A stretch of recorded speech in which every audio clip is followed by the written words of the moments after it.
always said that, I would have maybe 2 kids. Drop a comment below if you want them to start a YouTube.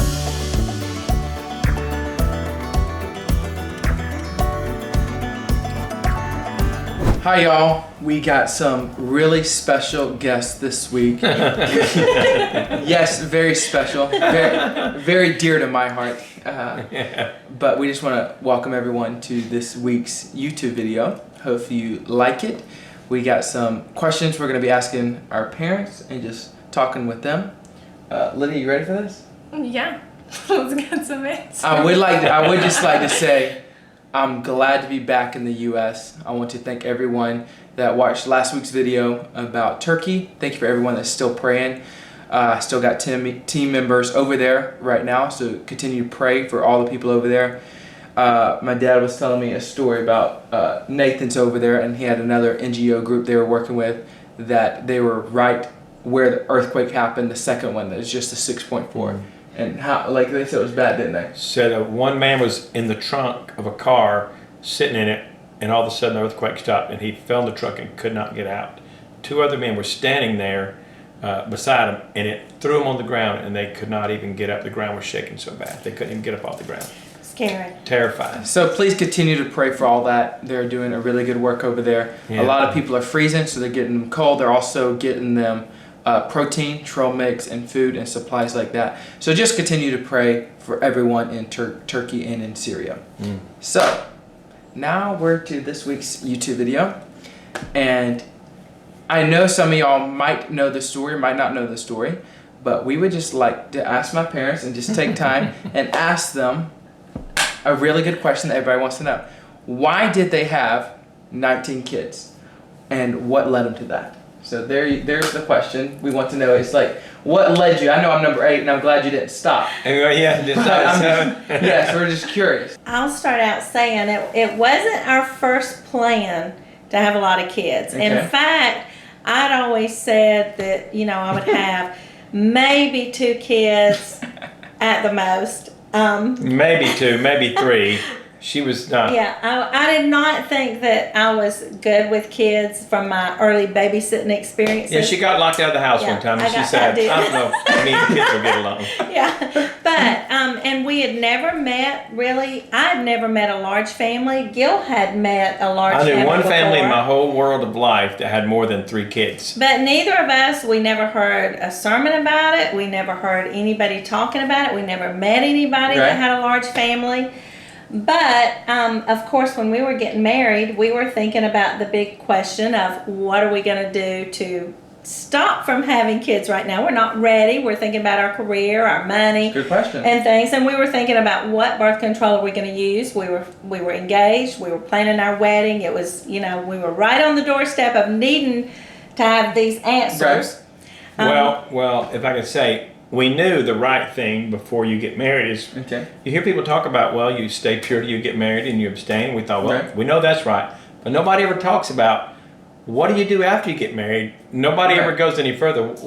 How do you decide how many children you're going to have? Or if you're going to have children. So we were asking that same question ourselves. And tell them what we heard on the radio. So we were actually sitting in the car together, and a Focus on the Family Christian radio show with James Dobson came on the radio, and he had a doctor as a guest speaker that day, and he was speaking about the birth control pill and how it can cause what they call micro-abortions, because the birth control pill is made of estrogen, but it's not enough estrogen to keep your body from producing eggs.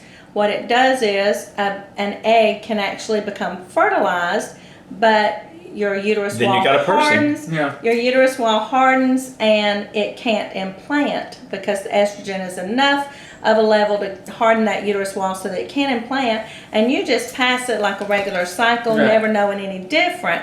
And this particular doctor was promoting the idea of natural family planning, to where you time things so that you don't get pregnant.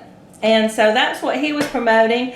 We were just listening to this saying, wow, we don't know what form of birth control we're going to use. But that gave us a huge fear and caution about using the birth control pill. So we thought we're going to avoid that because we don't want to take, the chance of a micro-abortion. Of losing a little person. Yeah, because we do, sad. as Christians, we do believe that life begins at conception. when that egg is fertilized. That's life. That's a life. So that was really important to us. So we began praying. So we start praying about what we're going to do. So we're fixing to go get married, go on a honeymoon. So my wife went into just the regular drugstore and went to the section that talked about, family planning. Yeah, and she just got one of everything and put it in the bucket in our suitcase. I did not know what I was looking at. Yeah, we just got one of each. So I just grabbed one of each. They don't give courses on this stuff usually, I didn't know what I was looking at, I was grabbing, so I just grabbed one of everything and threw them all in our suitcase and thought, we'll figure this out when we we're not married, we'll talk about this. When we get there. So on our honeymoon, we start pulling out these boxes and there's all sorts of rules. You pull out these pieces of paper with all of these side effects and all of this stuff, and sounds scary. And we're just thinking this is too complicated. So we literally just pushed it all aside, and we said we'll decide after our honeymoon. We're just going to enjoy being married, enjoy our time together, and all the complicated stuff we're going to put off. Yeah, we'll think about that later. We're going to put it off. So we made it back home after our honeymoon. Yeah, we not pregnant. Yeah, we weren't pregnant. We get back, we go to her mom's for a little while, go to my mom and dad's, and then we've got to go back to school because we're still in college. Oh, wow. And so we've been married about, maybe 3 weeks. You got to imagine this is on our mind. We're still married and we're acting like we're married, and we're wondering. It's on our mind every day because at that point we were thinking we did want children one day, but we were thinking 5 years down the road. We weren't thinking anytime soon. Well, we're thinking surely, I'm only making $75 a week. Going to college, living in married student housing, and thinking, now God, we can't afford any children. Surely He knows. Right. And we thought, surely we're not going to be with child. But about 3 weeks into being married, we were in our married student housing, little one-room duplex, and my wife stepped into bed about 3 o'clock in the morning. Said, honey, we got to talk. I think I'm just having this dream. And I don't believe in dreams and visions, but I'm just thinking, God wants to bless us with children and wants us to trust Him, but what do you think about that? I said, oh my, that's crazy. You can't do that. Let me back up and say so going to sleep each night with this on our mind, literally there was a fear of getting pregnant. We weren't really wanting to have children right then. We just didn't know the right choices to make.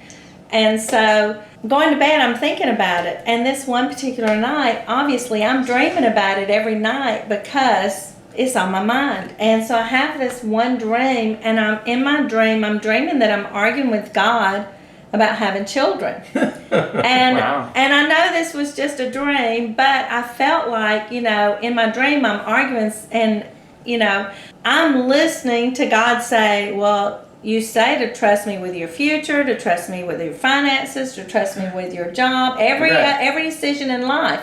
Why can't you trust me with children? You go to the altar and pray, Lord, I want you to control every area of my life. And then you get up and God says, what about this? And you say, well, I don't mean that one. I don't mean that one. Not yet. I wake Gil up. I'm shaking him. I can't go back to sleep. And I wake him up at 3 in the morning, like he said. And I'm thinking, what is this? Am I just, going crazy in my mind? But in my mind, I really feel like, is this an area we're supposed to just trust God? I didn't know. I was asking him. I didn't know, but I knew that I was scared to make the decision on my own. I wanted to really seek God, and I wanted Him to lead us in this area. So I really didn't know what to do. I was just, waking him up. I couldn't go back to sleep. And then I said, that's crazy. You could have 20 kids. You don't know what can happen. You're close. You're one away. And I said, now God gives you a brain. You got to use your brain. You don't just, you just don't start building a tower. You don't know if you can finish it. That's just crazy. Right. So just go back to sleep. Well, after that, and my wife's a pretty persistent person. she wants to know the real answer, why this is the right answer. So, and that's fair. So I just wanted to know, what does the Bible say about children? I never asked the question. So I said, well, I better start. I said, well, I just need to see what the Bible says. So I got my Bible out. And I didn't tell her I was looking for all these details, because I'm afraid if I found some stuff, she might use that ammunition against me, because I had a preconceived idea of what I thought. I thought you'd have a couple kids and that'd be fine. Yeah, I thought surely God knows. Yeah. And so I started looking in the Bible, and I found out. I just started Genesis. The first thing God said to man was, "Go forth and multiply." Well, there's no one on the earth, so that's what I said. Okay. Hey, yeah, there you go. The world's empty. You can write that one off. I said, well, that's in there. But then after the flood, He told Noah, "Go forth and replenish." I said, well, it's empty again. It seemed logical. Right. But then I read about Isaac and Rebekah, and Rebekah was barren and couldn't have children. So he went out and prayed, and the Bible says that God opened her womb.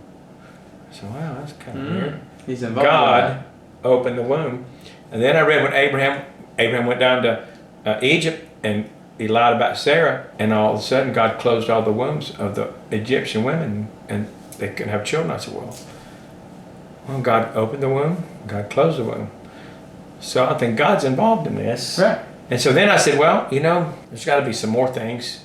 And then I find out in the Psalms it says that children are a blessing, and happy is the man that has his quiver full of them. Then I read in Deuteronomy where it says, chapter 28, if you'll walk in my ways, and I will cause your cattle to multiply and your sheep to multiply.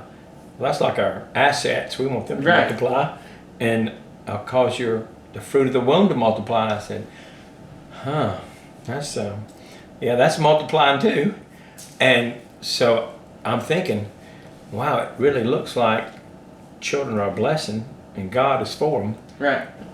And then Jesus, when the disciples pushed the children away, Jesus said, no, suffer the little children to come unto me. So I got all these things in my mind. I'm finding out. I'm still trying to find those verses that says no. Right. You need to control how many you have. But I hadn't found any so far. Well, I got the one about building a tower, and counting the cost before we build a tower. That was my only kind of verse I think I had. And then I didn't tell Kelly that. This friend of mine, Tony Cremoulis, Tony. Oh yeah. That's who I went and did the spray installation with. Yeah. Yeah. And Tony came over. Him and his wife had already been married 4 or 5 years. They were going to college, and he came over. He said, "Hey, me and my wife been having this discussion. What do you think the Bible says about birth control?" Well, I hate that he asked me right in front of Kelly Jo. Uh-oh. Because I don't want to tell her all the things I learned. So me and You him didn't want to give me more ammunition. Right. So we started talking about it with Tony, and I said the things I told you about Adam and Noah and children are a blessing and happy is the man and all those things. And she said, "Do you believe that?" I was shocked. Yeah, she was like, her jaw was like. Every time I had mentioned it before that time, he was kind of being the advocate of, we can't do that, we can't do that. Yeah, so I was a little bit surprised and scared, because I myself didn't know how we were going to handle, this thought. But one thing that I couldn't get out of my mind, this whole process, I kept thinking, we say that children are a blessing, and we all agree that part's true. Everybody agrees that part's true. But, and I heard somebody else say this, if we knew what the blessing was, if it was money, we'd say, yes, give me all, and we would never put a limit. We'd say, God, keep the blessings flowing. How many blessings you want? If we knew that the blessing was peace, a healthy life, we'd say, yes, God, bless me, don't ever stop. But as soon as we find out that the blessing is children, we say, yes, they're a blessing. We say, we agree they're a blessing, but can you only give me 1 or 2, maybe 3?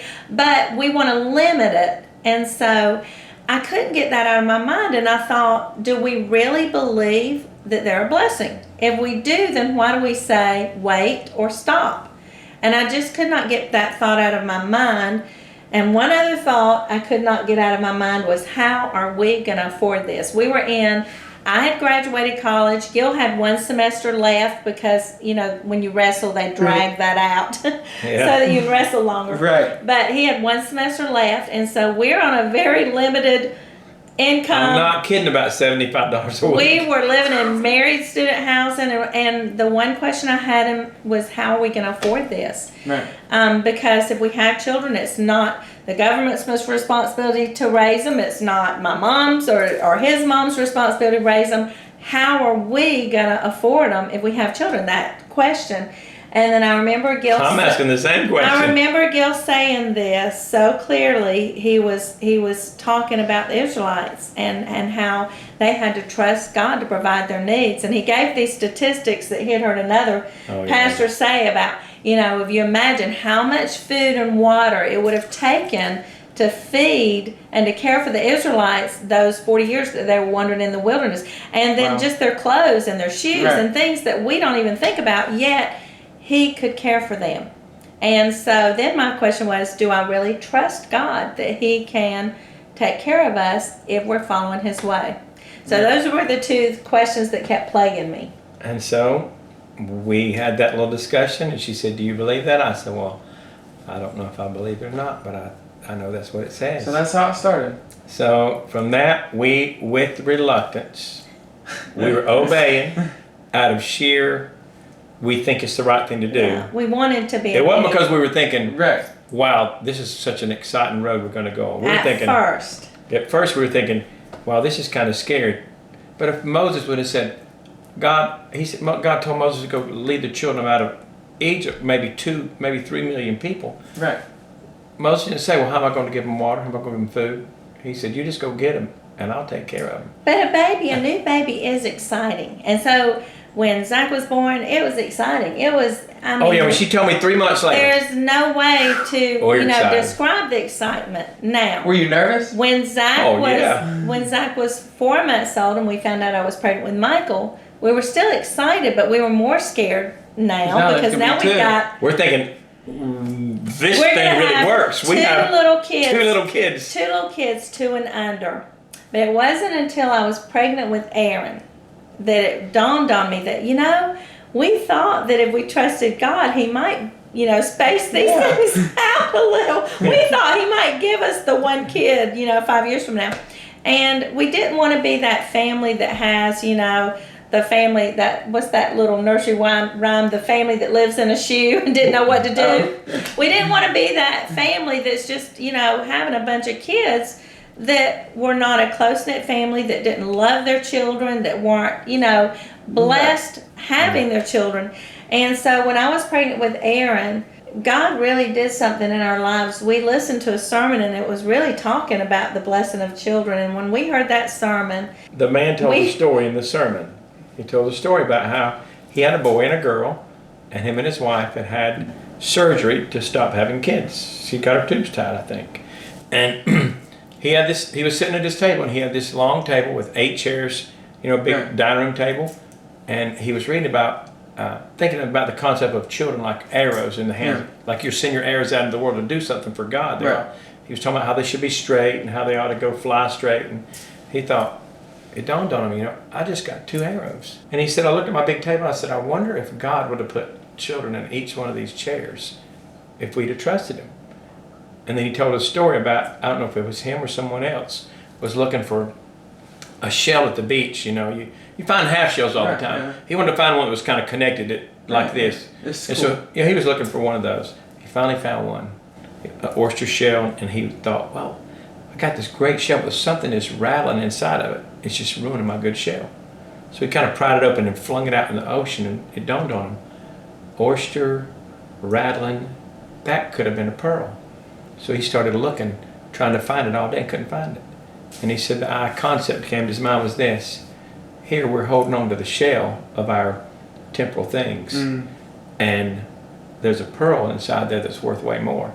He said, I wonder if I've held on to all the things of life, but I've thrown the pearls away. And he told that, and we just busted out crying. Yeah. We thought, God just really used that message to break us, because the point of the message was about, do we really see children as a blessing? And God broke us, even though we had been trusting God to give us children. Right. We were broken with reluctance. We were broken in our hearts to ask, do we love children like God loves children? And he asked this question in the sermon. Not just our own children, but all children. When we see that little runny-nosed child in the grocery store that may be pitching a tantrum, do we love that child that we don't know? You know, do we love the child that's on the street that may be dirty, that, you know, doesn't have anyone there, that might be in this earthquake in Turkey that needs somebody to come give them a hug? Do we love all children? And God used that message to break us. And we were sitting at our dining room table. We laid our heads down on our table, and we were just both bawling.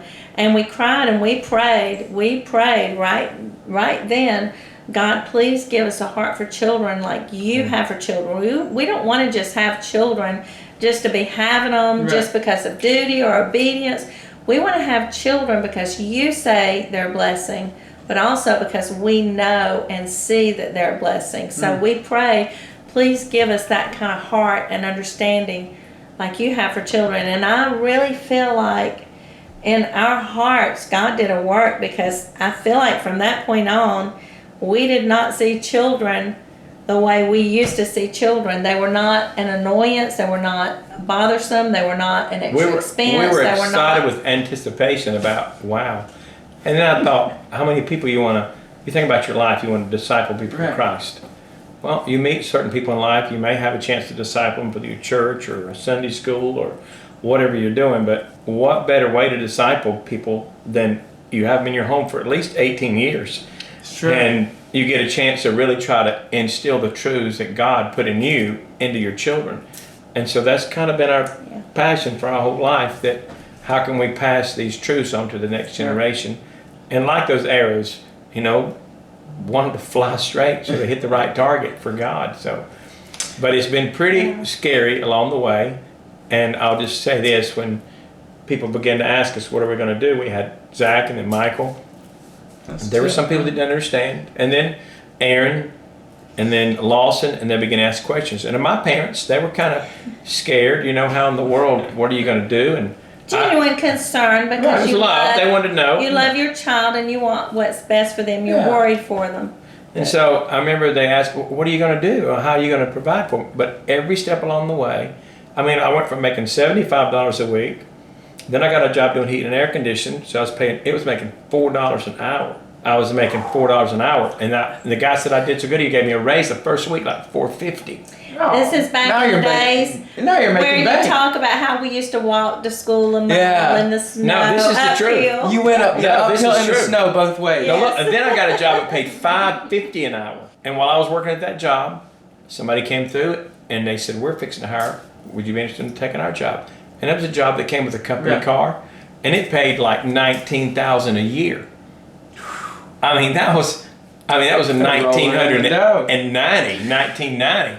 I was going back, and that came with a company. I didn't even know it came with a company car. I was so glad to get the job. But as my mom and dad, and as we watched and saw, every time we had a greater need, it's like God moved in with a greater provision.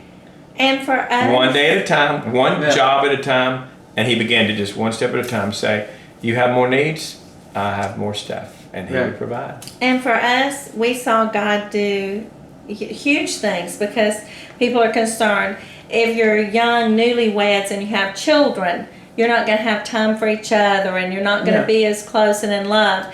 And really, I feel like God used the children and the hard circumstances we went through to raise a family to draw us closer. Oh, we got closer. I don't feel like we would be as close and know each other as well had we not gone through, you know, some of the struggles that you go through raising children. We really prayed together. Yeah. And we stayed together.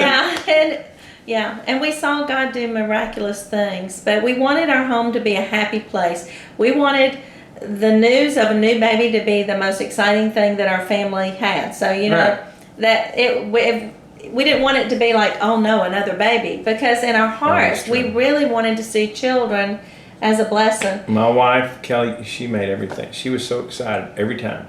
And the kids got excited. Whatever you're excited about, they'll be excited about. I remember some of the kids saying, Dad, Mom's not pregnant. We need to pray. We need to fast. You know, I mean, it was incredible. When the kids were excited about it. When you think about being a missionary and going to the mission field, you're willing to sacrifice just about anything. You know that life is not going to be easy when you think about going to the mission field.